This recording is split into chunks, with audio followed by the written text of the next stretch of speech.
babnya bab tahrimil la'nil insan bi ainihi auda batin.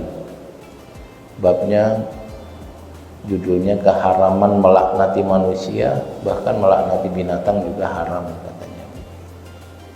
Saya ingin gambarkan begini Pak, Nabi Muhammad itu setiap hari melakukan aktivitas. Beliau bertemu dengan sahabatnya, beliau pakai pakaian, beliau makan, beliau sholat, dan semua yang beliau lakukan itu hadis.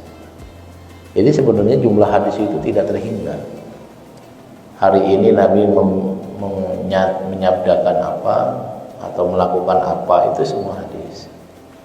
Nah, bagi orang-orang tertentu, ada misalnya Nabi sedang duduk di sebuah forum ya dengan sahabat-sahabatnya, baik resmi maupun tidak resmi, lalu Nabi membicarakan banyak hal.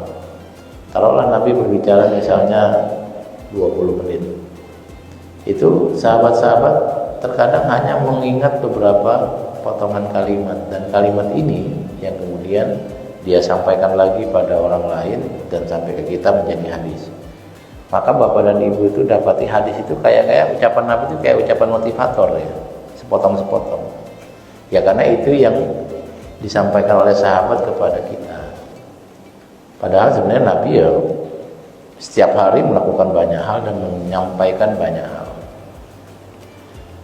Dan keseharian Nabi itu ya keseharian, kalau bahasa hadisnya itu ya seperti normalnya laki-laki di zaman itu dan zaman sekarang. Ya, beliau membantu pekerjaan di rumah, termasuk yang disebut dalam hadis itu kalau sendalnya putus beliau sambung sendiri. Ada kemandirian di situ Pak ya. Kadang membantu mencuci perkakas. Kalau perkakas zaman Nabi itu tidak sebanyak sekarang. Alat masak ya cuma tungku dan wadahnya, lalu dengan kayu. Nabi melakukan itu semua. Nah, tetapi ada beberapa ucapan Nabi yang oleh sahabat dianggap ini penting loh. Ini penting loh saya sampaikan ke orang lain. Nah, maka hadis-hadis yang kita baca dalam kitab itu relatif pendek-pendek ucapannya.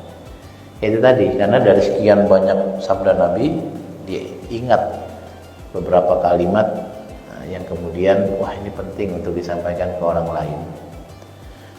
Baik, kita lanjut membacakan bab tahrimul la'nil insan bi'ainihi auda batin, keharaman melaknati manusia atau bahkan hewan. Lagi-lagi Pak, sebenarnya tanpa agama juga kita tahu melaknati orang itu nggak baik Pak, karena menyakiti hati. Berbohong itu nggak baik karena ya menyembunyikan kebenaran, memanipulasi. Jadi sebenarnya tanpa agama pun kita tahu yang baik dan yang benar. Agama mengkonfirmasi kebaikan, dan agama memberikan janji balasan.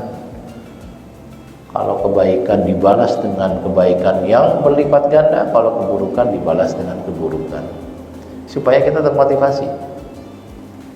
Walaupun tanpa adanya pahala dan dosa, kita pasti tahu bahwa jujur itu baik, melaknati itu buruk.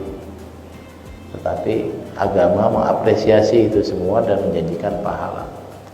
Toh dengan adanya pahala dan dosa, kita masih melanggar aturan dan kita masih malas melakukan kebaikan. Kira-kira begitu.